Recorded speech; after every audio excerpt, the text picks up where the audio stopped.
I'm sorry, chickens. I'm so sorry. Look, I have wormies. Look, I have wormies. They hate me. They hate me so much. It's not funny. I love you. Hi, guys. Fine, I guess I'll leave, and you can give them their creepy worms. They're pretty gross. Look, immediately, they come back out. Hi, come on, Bubby. Go get some. I know you want it. She's not gonna hurt you. Just now. Okay, I'll hold the doggy over here. Come on. Clearly. Yay! Good girl. Oh, that's a good girl. Sit. Good. Good job. Here's a session I did with my cousin's dog, Moira. She likes to eat animal poop in the yard, so we wanted to introduce her to the muzzle. So this is like introduction to the muzzle. She eats poop. The first step is you show it to her, and then I'm just gonna treat her if she shows any interest in it at all. Look at you there, mama. Yes, good girl, good girl. So this is just a regular muzzle that I cut the face off of, so you can more easily give repeated high value rewards. Good girl. There you go, good job. Yeah. And this material is way more flexible than the other one, so it's kind of better. And you'll have to see, like some dogs, if she's really motivated, like I wouldn't put this on like a high bite risk dog because they could still bite through it. And like for her, you know, since her thing is poop, some dogs will learn that if they just push on it enough, they can still get to it. So might not be the best choice for her, but like it's good for what we're doing right now. But like for what you're using it for, I think like this like slightly stiffer plastic is a better choice. Good girl. What's this?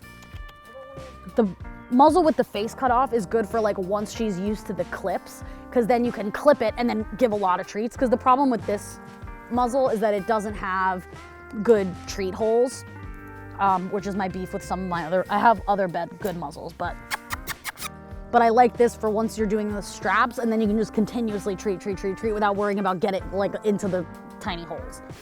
And there's a lot of different types of muzzles, and they're all good for different things. And there's a couple ways you can start this. Get it. Get the treat. I've seen people do it with like a cup too. Like it's just like getting her used to sticking her face and stuff, which is really weird and abnormal for dogs. So I'm basically doing nothing if she does nothing, and then treating her if she sticks her face in. Yes, good job. Good job. So I just want her to voluntarily put her face in without me putting it on her. Good. And we're not clipping it yet. We're not doing anything like that yet, because that's a next step. So we can't move on to that step until she's comfortable with this step. So you gradually start getting longer and longer periods of time of her nose being in the muzzle. Whereas before it was like, if she looks at it, I'll give her a treat. Now it's like she needs to hold it in there for a couple seconds. Yes, good job. And now I'm moving to treat her outside of it instead of having the reward in there. Yes, because I don't want her to only put her head in if there's like stuff in it.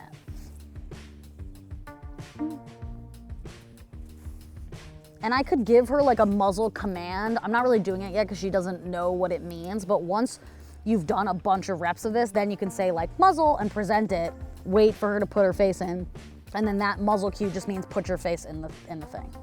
No.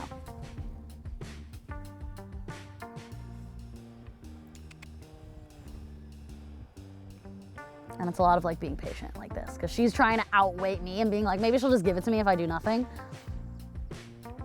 Doing this for a month is better than just strapping it on her face and expecting her to be totally fine with it. Like I'd rather, you know, you do 5-10 minutes a day, like one meal you feed with kibble in here, or do this exercise, and then when you bring the muzzle out, she's like, ooh, this is like a fun thing that I'm excited to do, instead of like, this is like this crazy contraption.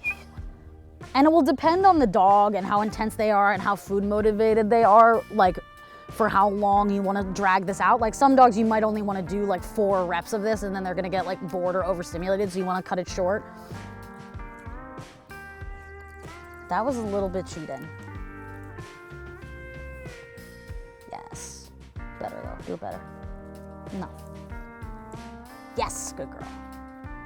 And so like sometimes once they get the hang of it, they'll put in like an inch and it's like, no, you can do better than that. Like, so you want to up the ante kind of each time, but still go at their pace and not, because if I just expect her to hold her face in here for 2 minutes, she's gonna not want to do that. So it's like we have to build it up really slowly. What's this? And like ideally, yes, good girl. You do this like inside where there's not a lot of distractions. Yes, good job. And so my timing on that was kind of bad because basically what you want to do is wait her out long enough that I'm rewarding her for putting more time in, but not saying yes right when she's pulling her face out.